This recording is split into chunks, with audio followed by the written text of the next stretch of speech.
Hordoftoota kiyya jirtu nagaa keessanii nageenyi waaqayyoo isiniif haa baay'atu. Akkam jirtu nagaadha. Hordoftoota koo biyya keessaaf biyya alaa jirtan nageenyi waaqayyoo isiniif haa baay'atu. Akkam jirtu nagaadha mitiyyuu. Nutis jirra nagaa keenya torbaan guyyaan akkamitti darbaa jiru. Warroonni biyya keessaa biyya alaa teessanii hordoftan warroonni like share naa gochaa jirtan warroonni jabaadhu eelsuu naan jedhaa jirtan galatoomaa isiniin jedha. Har'a ergan biyya galee dhadhaa gizee meeqan dibadhe seetanii gizee 4 yeroo tokko maazariin kiyya naaf kennite yeroon baadiyyaa deeme sana gizee 2 dibadhe jechuudha. Yeroo tokko immoo biteen dibadhe jechuudha. Har'as immoo bitee tanan dibadhe dhadhaan jira. Mataa kun beektu faasigattan hojjechiifadhe amoona taa'aa jira dirqama miicamuu qaba jechuudha tureera. Maaliif qibaatiin dibaa jechuudha amma qibaatii miti dhadhaa dibachuufanidha. Mataan koo baay'ee buqqaa ergan biyya galee waan isaan wallaaleera. Baay'ee tokko buqqaa jechuudha. Ishi madheen jiraayyoo laala. Hiikaan jira jechuudha. Har'a dibadhee ittiin buleen boru miiccadha. Garuullee ganama dibatanii hin jaalladhu garuu ittiin buluuyya. Ganama dibattanii ittiin ooltanii galgala miiccitanis hin ta'a. Ani garuu ittiin hin bulla jedheen ittiin buleen beeku. Innaa dhadhaan hin beektu wuddiidha. Dhadhaan dibannaa biyya kanatti baay'ee wuddiidha. Kanaan dura garuu dhadhaa maalirraan dibadhaan dhadhaa baay'een jaalladha. Dhadhaa maalirraan dibadhe seetan? Dhadhaa baqsuudhaaf binnirraa kichuu ture irraa dibadhe jechuudha. Kanan duras mirgan dhufe gizee baay'een dibadhe 5ffaa moo 4ffaa dhadhaa baay'ee tokko jaalladha ani.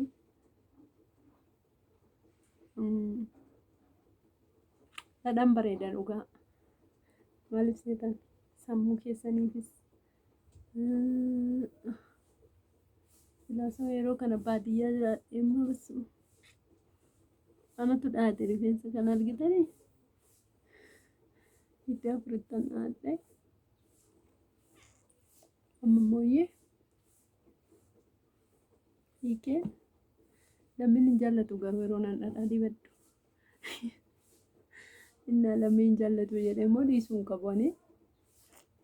Dirqama jechuudha dibachuun. Inni akkasiin haala kanaan hiikee dhadhaa dheengadda birrii meeqaanan bitadhe seetanii gabaa deeme birrii 40 bite xiqqoo tokko hinga akka gizee tokko maaliif yeroo yerootti nan dibadha waan ta'eef birrii 40 anaaf hinga jechuudha amma tokko.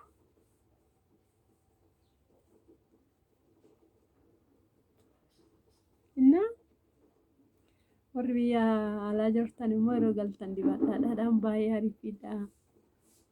Mataas namaa dheeressaa sammuudhaafis bareeda.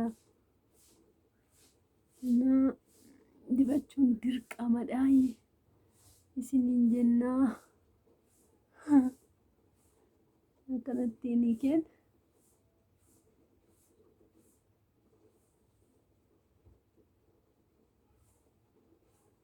hiikkadheen dibadha jechuudha amma. Hin filuu akkanumattan diba. Maaliif yeroo miicuu nan fila waan ta'eef rakkoo hin qabu jechuudha. Ani baay'ee yeroon dhadhaa bite akkanatti hin kaa'u zimmi jedhee bishaan yeroo yerootti nan jijjiira. Dhadhaan kun erga bitamee bulee afurii xiqqeera jechuudha. Sirriitti dhiqameetu jira. Kun ilaala. Amma bishaan keessaa nan gad naqee dhufa qo'a.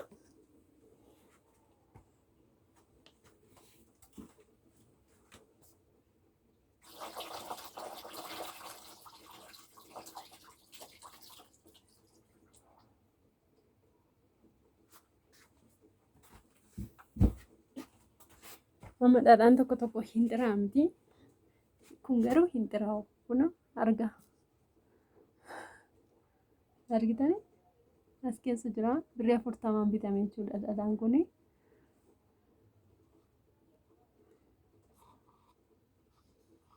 Nan dibadhaa jechuudha.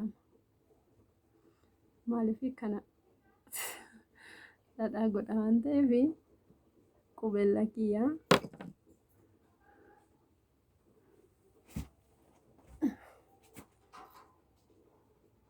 Homaa tokkollee hin xiraa'u. Kun ilaala. Baay'eedha miti. Kunis immoo jira as keessa. Baay'eedha. Birrii 40 nan bite.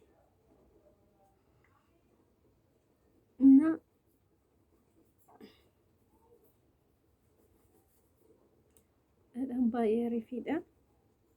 Dhugaa dubbachuudhaaf ani dhadhaa baay'een jaalladha. Dhugaa hin jala.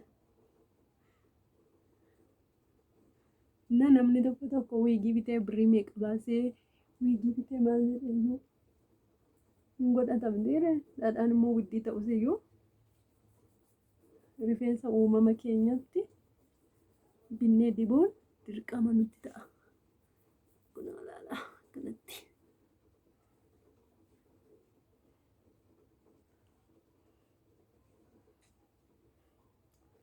As keessaa son fuudhee dibadhee naa wayya.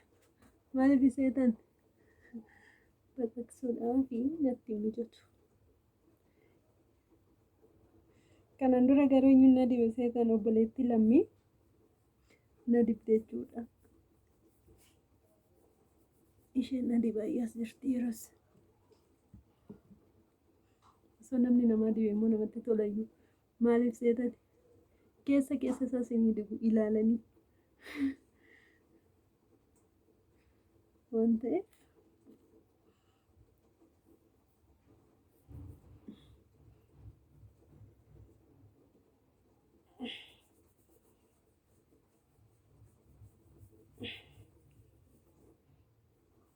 mataan koo ergan biyya galee garuu baay'ee bubuqqa'a waan maaliif akka ta'e wallaaleen rifeensi bubuqqa'u maa inni qoy rakkoonsa meenatti maame. Ani dhaanamuu hin jaalladhu ani.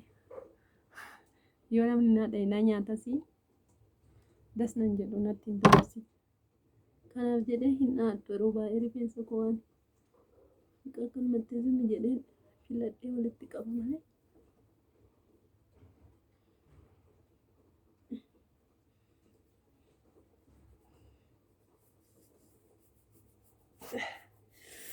Akkasitti dibadhaa isinis. Kun ilaala. Ammallee jira.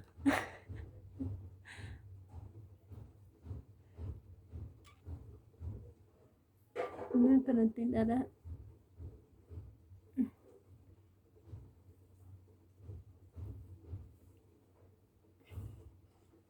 Dhadhaa dibachuun dirqama. Warroonni biyya arabaa jirtan immoo iyyuu hin hawwiinaa ishii abshiriin dibattu isinis yeroo dhuftan. Dhugaa hin dibattu homaa miti. Kun argitanii birrii 40 sammuun koo waliin ga'een jira. Gaadha baay'atee fi miti miti. Warri dhiira dhadhaa yeroo dubartiin dibattu hin jaallatani. Dhiifama ishee yaa warra dhiiraa. Isiniin jedha.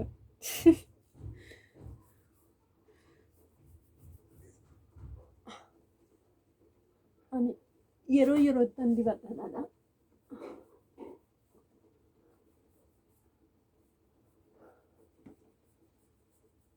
Caafii isaa nan dibaare.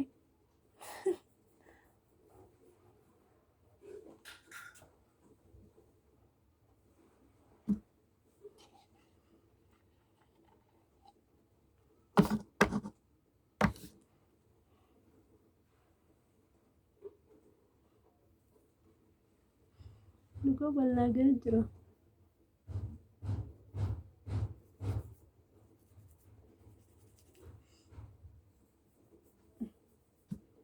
Kana irratti godheen dibadhaa ji'a kana immoo nan bitee dibadhaa ji'attan dibadhaa ji'atti tokkoon dibadhi hin ga'u torbee lamatti sadiittis bareeda osoo dibatamee argatamee bitamee innaan akkasittiin haala kanaanii kanuu dibadhee waliin ga'ee hin jira. Rifeensa koo ammallee jira dhugaa.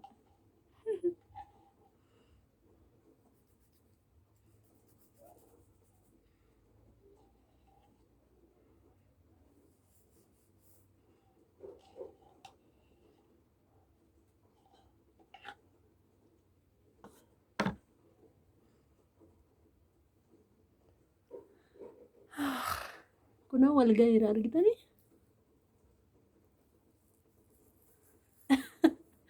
Wal ga'ee jira.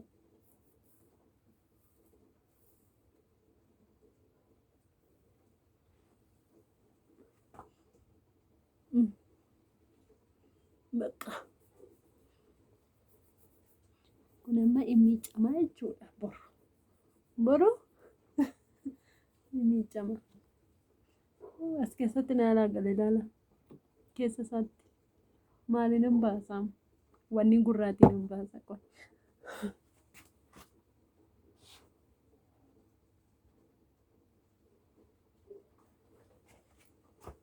Kunoo kana argitan yoo kana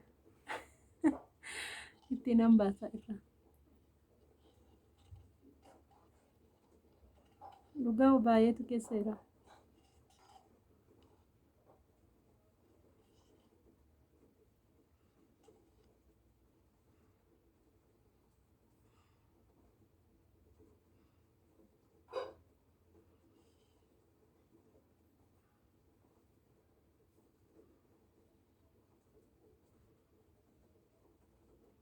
Kunoo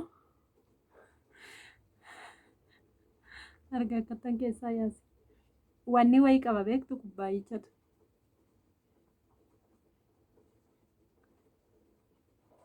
akka uraa wayii qaba.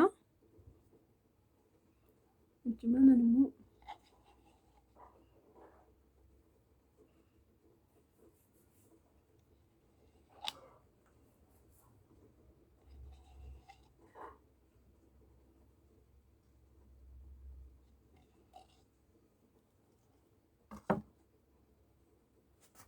bakka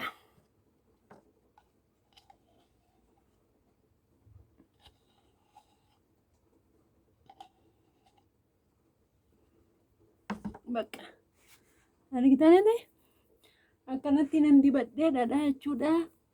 Like share gochuu hin dagatiina.